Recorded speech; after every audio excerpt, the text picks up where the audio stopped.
நாடு முழுவதும் மருத்துவம், பல் மருத்துவம் உள்ளிட்ட இளநிலை மருத்துவ படிப்புகளில் சேர்வதற்கு ஆண்டுதோறும் தேசிய தேர்வு முகமை மூலம் நீட் நுழைவுத் தேர்வு நடத்தப்பட்டு வருகிறது. இந்நிலையில் 2024-25 ஆண்டிற்கான நீட் நுழைவுத் தேர்வு நடைபெற்றது. புதுச்சேரியில் வில்லியனூர் ஆச்சாரியா, தேங்காய் திட்டு ஆச்சாரியா, முத்தியால்பேட் வாசவி, ஊசுடு பாரத் வித்யாசம், பொறையூர் ஆதித்யா வித்யாசம் ஆகிய 7 மையங்களில் நீட் தேர்வு நடைபெற்றது. சுமார் 5000 மாணவ மாணவிகள் தேர்வு எழுதினர். வழக்கமாக நீட் தேர்வுக்கு கடுமையான கட்டுப்பாடுகள் விதிக்கப்படுவது வழக்கம். அதன்படி இந்த ஆண்டும் கட்டுப்பாடுகள் தீவிரப்படுத்தப்பட்டுள்ளது. தேர்வு மையத்திற்கு காலை 11:40 மணியிலிருந்து தேர்வர்கள் உள்ளே செல்ல அனுமதிக்கப்பட்டனர். தேர்வு எழுத வந்தவர்கள் ஹால் டிக்கெட் மற்றும் அரசால் அங்கீகரிக்கப்பட்ட அடையாள அட்டை ஆகியவற்றை வைத்திருந்தால் மட்டுமே தேர்வு எழுத அனுமதிக்கப்பட்டனர். மேலும் கை கடிகாரம், புத்தகங்கள், காகித துண்டுகள், மின்னணு சாதனங்கள் உள்ளிட்டவை தேர்வு அறைக்கு கொண்டு செல்ல அனுமதிக்கவில்லை. தேர்வு மையம் முன்பு பலத்த போலீஸ் பாதுகாப்பு போடப்பட்டிருந்தது.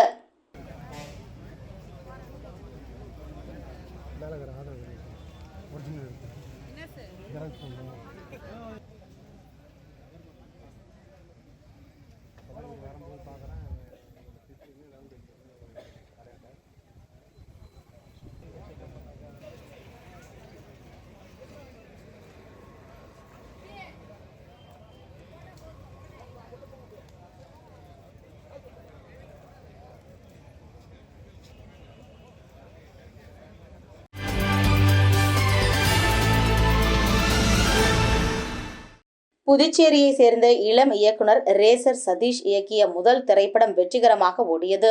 இந்த திரைப்படத்தை தொடர்ந்து 2வது திரைப்படத்தை இயக்க முடிவு செய்து அதற்கான தொடக்க நிகழ்வு நடைபெற்றது. கோரிமேடு அப்பா பைத்தியசுவாமி ஆலயத்தில் நடைபெற்ற புதிய பட துவக்க விழாவில் முதலமைச்சர் ரங்கசாமி கலந்து கொண்டு கிளாப் செய்து 2வது படத்தை தொடங்கி வைத்தார். இது குறித்து இயக்குனர் ரேசர் சதீஷ் கூறும்போது, புதுச்சேரி மக்கள் புதிதாக படத்தை இயக்கும் இயக்குநர்களுக்கு ஆதரவு தர வேண்டும். ஏனென்றால் அடுத்த தலைமுறை இளைஞர்கள் அதிக அளவில் சினிமா எடுப்பதற்கு இது ஒரு ஊன்றுகோலாக இருக்கும் என்று குறிப்பிட்டார்.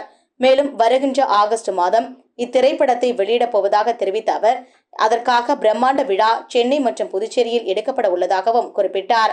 மேலும் இளம் இயக்குநர்களை ஊக்குவிக்கும் வகையில் புதுச்சேரி மக்கள் ஆதரவு அளிக்க வேண்டும் எனவும் அவர் கேட்டுக்கொண்டார். பேட்டியின் போது வழக்கறிஞர் ராம் முனுசாமி மற்றும் திரைப்பட குழுவினர் உடனிருந்தனர். என்கவுண்டர் கதையை மையமாக வைத்து உருவாகும் ரேசர் சஜஷன் 2வது திரைப்படத்தில் கதாநாயகனாக அகில் சந்தோஷ் நடிக்க, நாயகியாக பர்வீன் நடிக்கிறார். முக்கிய வேடத்தில் அருள்தாஸ், ஜெயக்குமார், சிவா, சிவம், அருண் உதயன், குட்டி, கோபி, பூவையார் உள்ளிட்ட பலர் நடிக்கிறார்கள் என்பது குறிப்பிடத்தக்கது.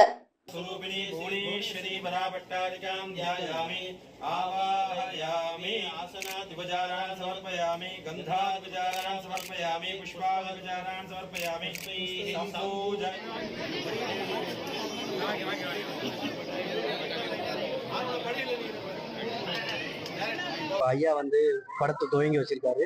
ஸோ நான் என்ன கேட்டிருக்கேன்னா, பாண்டிச்சேரி மக்கள் படம் பண்ணால் நிறைய சப்போர்ட் பண்ணுங்க. ஏன் சப்போர்ட் பண்ணோம்னா, அடுத்தது நம்மளோட ஜென்ரேஷன்ல அடுத்தது எல்லாருமே நிறைய பேர் படம் பண்ணுவாங்க. நம்ம ஒரு தனி ஸ்டேட்டு, நம்ம ஸ்டேட்ல இருந்து நிறைய படம் வரணும். இப்போ எப்படி கேரளா ஸ்டேட்ல இருந்து ஒரு படம் பண்ணியிருக்காங்க, அப்படிலாம் நம்ம பாராட்டுறோம். ஸோ நம்ம தமிழ் தான் பேசுறோம். தமிழ்நாட்டில் எல்லாமே கரெக்ட் தான். ஆனால் நம்ம ஊர்ல இருந்து நிறைய படம் வரணும். இங்க இருக்கவங்களும் யங் டேலண்டட்ஸ் நிறைய பேர் இருக்காங்க. ஸோ இங்க நம்ம மக்கள் நிறைய டேலண்டட் பீப்புள்ஸ் வந்து நிறைய படம் பண்ண, நம்ம ஊர் மக்களே 9 லட்சம் பேர் இருக்காங்க. அவங்கெல்லாம் ஹெல்ப் பண்ணா அவங்க நிறைய டேலண்ட்ஸ் வெளியே வரும். நம்ம ஊர்ல வந்து வெளியில இருந்து வந்து படம் பண்றாங்க. நம்ம ஊர் மக்கள் வந்து இங்க படம் பண்ணணும். நம்ம மக்கள் வந்து இந்த படத்தை சப்போர்ட் பண்ணணும்.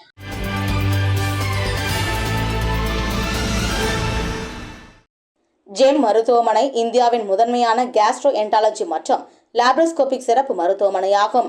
இம்மருத்துவமனை சென்னை, கோயம்புத்தூர், திருப்பூர், ஈரோடு, திருச்சூர் மற்றும் புதுச்சேரியில் அமைந்துள்ளது. அதன்படி கேஸ்ட்ரோ என்ட்ராலஜி, லாப்ரோஸ்கோபிக் மற்றும் ரோபோட்டிக் அறுவை சிகிச்சைக்கான ஆசியாவின் முன்னணி மருத்துவமனைகளில் ஒன்றான ஜெம் மருத்துவமனை சார்பில் புதுச்சேரியில் ஜெம் கல்லீரல் மையம் திறக்கப்பட்டது. தொடர்ந்து நடைபெற்ற இலவச சிகிச்சை முகாமை முதலமைச்சர் ரங்கசாமி தொடங்கி வைத்தார். இந்த இலவச முகாமில் புதுச்சேரி மற்றும் சுற்றியுள்ள பகுதிகளில் இருந்து ஏராளமானோர் கலந்து கொண்டு பயனடைந்தனர். புதுச்சேரியில் தொடர்ந்து சுகாதார சேவைகளை வழங்குவதில் சிறந்து விளங்கும் ஜெம் மருத்துவ குழுவிற்கு முதலமைச்சர் ரங்கசாமி வாழ்த்துக்களையும் தெரிவித்தார்.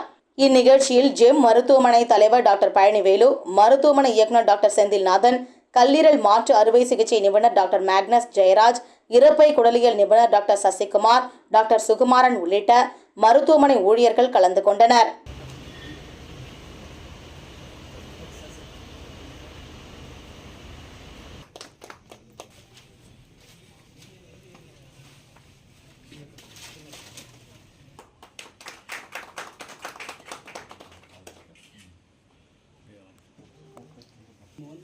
பாதிச்சிருச்சுன்னா அப்படியே சொறி சரங்கம் வந்த மாதிரி அப்படியே இந்த மாதிரி சுருங்கி அப்படியே உள்ள தடிச்சு போகும்.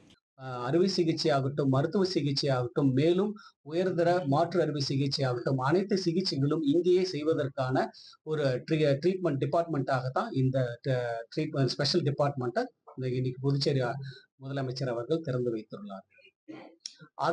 அதனை முன்னிட்டு இன்று புதுச்சேரி ஜெம் மருத்துவமனையில் கல்லீரல் சிகிச்சைக்கான இலவச மருத்துவ மற்றும் ஆலோசனை முகாம் நடைபெற்றுக் கொண்டிருக்கிறது.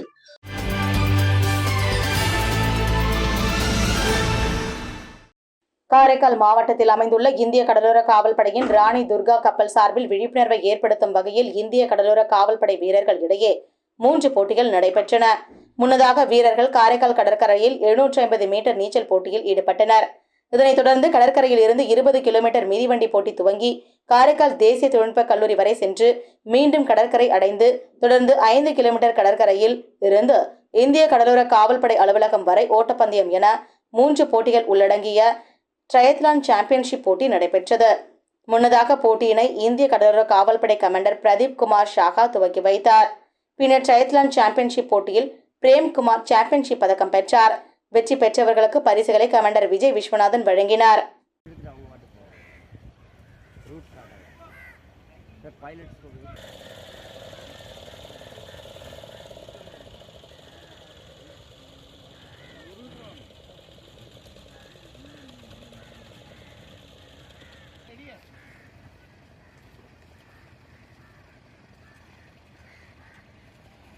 एक लीड, कम ऑन, बहुत लीड है, भाग क्या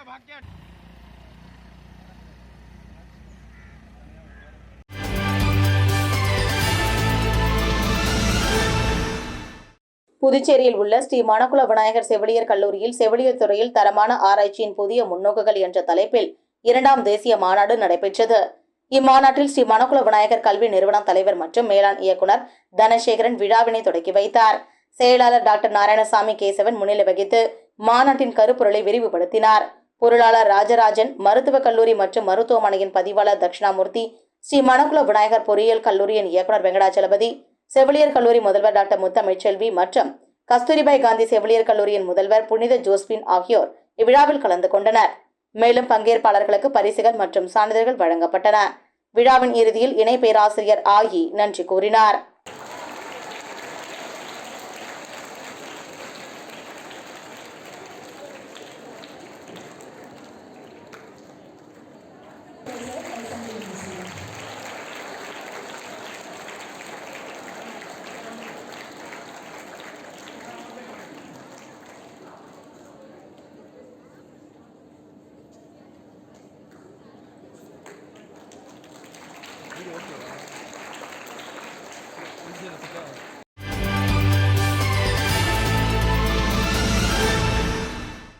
மணவெளி பகுதியில் எழுந்தருளியுள்ள அருள்மிகு ஸ்ரீ பஞ்சபாண்டவ சமேத ஸ்ரீ திரௌபதி அம்மன் ஆலய பிரம்மோற்சவ விழா கடந்த வாரம் கொடியேற்றத்துடன் துவங்கியது. தொடர்ந்து இவ்வாலயத்தில் அம்மனுக்கு சிறப்பு அபிஷேக ஆராதனைகளுடன் சுவாமி திருவீதி உலா நடைபெற்றது. தொடர்ந்து விழாவின் முக்கிய நிகழ்வான தீமிதி திருவிழா நடைபெற்றது. இத்தீமிதி திருவிழாவில் சட்டப்பேரவை தலைவர் ஏம்பலம் செல்வம் மற்றும் அரியாங்குப்பம் தொகுதி சட்டமன்ற உறுப்பினர் பாஸ்கர் என்கிற தட்சிணாமூர்த்தி ஆகியோர் சிறப்பு அழைப்பாளர்களாக கலந்து கொண்டு சுவாமி தரிசனம் செய்தனர்.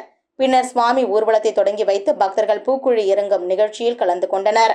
இதில் பக்தர்கள் காப்பு கட்டி தீ மிதித்து தங்களது நேர்த்தி கடனை செலுத்தினர்.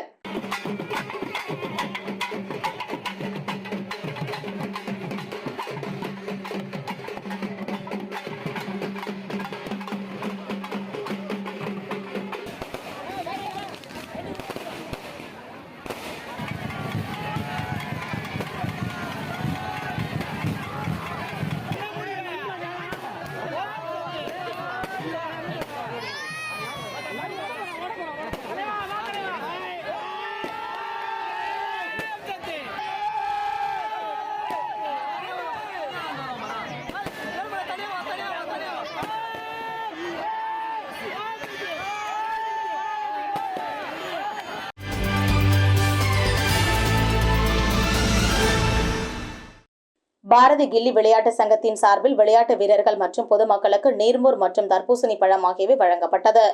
நிகழ்ச்சிக்கு பாரம்பரிய கில்லி விளையாட்டு சங்க தலைவர் ஜீவாநகர் பாரதி தலைமை தாங்கினார். நிர்வாகிகள் ராமச்சந்திரன், சின்னத்தம்பி, நடராஜன், மணிகண்டன் ஆகியோர் முன்னிலை வகித்தனர். சிறப்பு விருந்தினராக முன்னாள் முதல்வர் வைத்திலிங்கம் கலந்து கொண்டு பொதுமக்களுக்கு நீர்மோர் மற்றும் தர்பூசணி பழம் ஆகியவற்றை வழங்கினர். நிகழ்ச்சியில் புதுவை மாநில விளையாட்டு வீரர்கள் நலசங்க தலைவர் கரேத்தே வளவன் கலந்து கொண்டார்.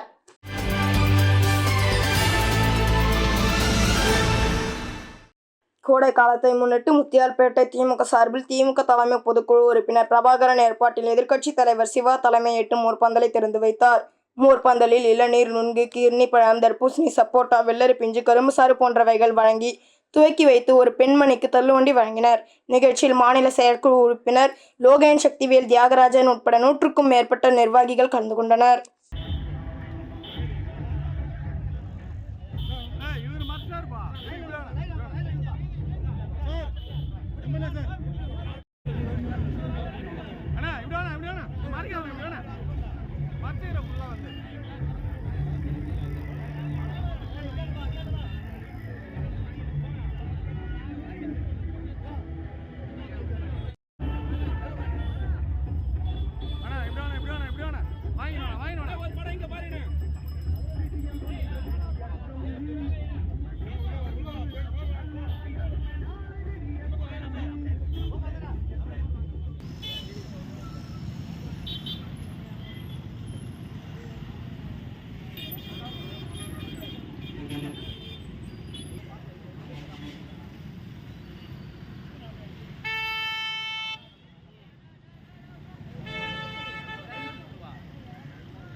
கவிஞர் தமிழ்வொலி கல்வி வட்டம் சார்பாக மே மாதம் 4ஆம் தேதி அன்று மே தின பொதுக்கூட்டம் பேராசிரியர் இளங்கோ தலைமையில் நடைபெற்றது.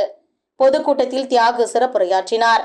கூட்டத்தில் socialist unity centre of India communist கட்சி மாநில செயலாளர் வழக்கறிஞர் லெனின் துரை, ஈரம் ஃபவுண்டேஷன் நிறுவனர் ராஜேந்திரன், அரசு ஊழியர் சங்கங்களின் கூட்டு இயக்க தலைவர் செல்வன், செயலாளர் முருகவேல் மற்றும் ராமமூர்த்தி, திருநாவுக்கரசு, தலித் அரசு ஊழியர் சங்கத்தின் புதுச்சேரி மாநில தலைவர் மேகராஜ், ஏஐடியூசி செயலாளர் சிவகுமார், தமிழ்வொலி கல்வி வட்டத்தின் ஒருங்கிணைப்பாளர் உள்ளிட்டோர் கலந்து கொண்டனர்.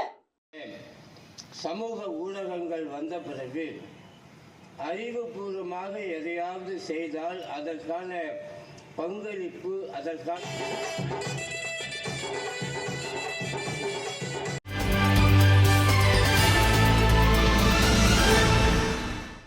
நெட்டப்பாக்கம் கொம்யூன் ஏம்பலம் பகுதியில் அமைந்துள்ள அருள்மிகு ஸ்ரீ முத்துமாரியம்மன் ஆலயத்தில் சித்திரை மாதம் 3வது வெள்ளிக்கிழமையை முன்னிட்டு அம்மனுக்கு சிறப்பு அபிஷேக ஆராதனை, சந்தனக்காப்பு அலங்காரம், மகா தீபாராதனை காண்பிக்கப்பட்டது. இதில் பக்தர்கள் கலந்து கொண்டு சுவாமி தரிசனம் செய்தனர். இதனைத் தொடர்ந்து விழாவில் கலந்து கொண்ட பக்தர்கள் அனைவருக்கும் அன்னதானம் மற்றும் பிரசாதம் வழங்கப்பட்டது.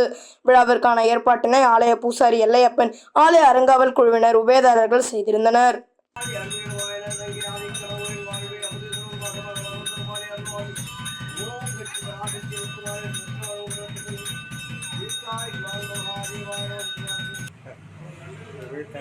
போட்டு பேர் எல்லாம் பெரியமா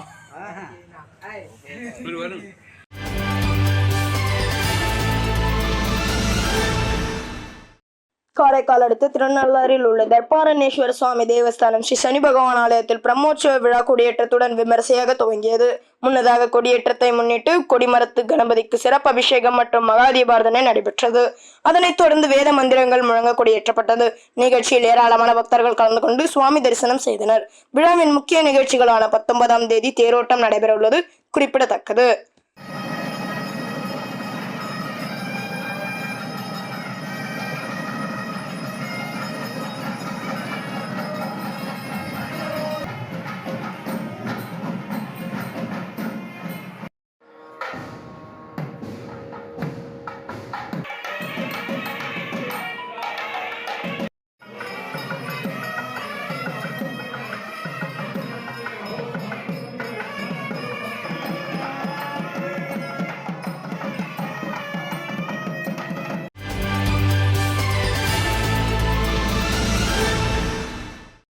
பாண்டிச்சேரி சுதேசி மில் அருகே உள்ள அரசமரத்தடி விநாயகர் ஸ்ரீ ராஜ கணபதி ஆலயம் முன்பு பத்மநாபனின் 12ஆம் ஆண்டு நினைவு நாள் நிகழ்ச்சி நடைபெற்றது. சமூக சேவகர் நாராயணன் தலைமையில் நடைபெற்ற இந்த விழாவில் சுமார் 500க்கும் மேற்பட்ட ஏழை எளிய மக்களுக்கு அன்னதானம் வழங்கப்பட்டது. இந்த நிகழ்ச்சியில் பாரதி செல்வன், ஹரிஷ் மற்றும் முக்கிய பிரமுகர்கள் பலர் கலந்து கொண்டனர்.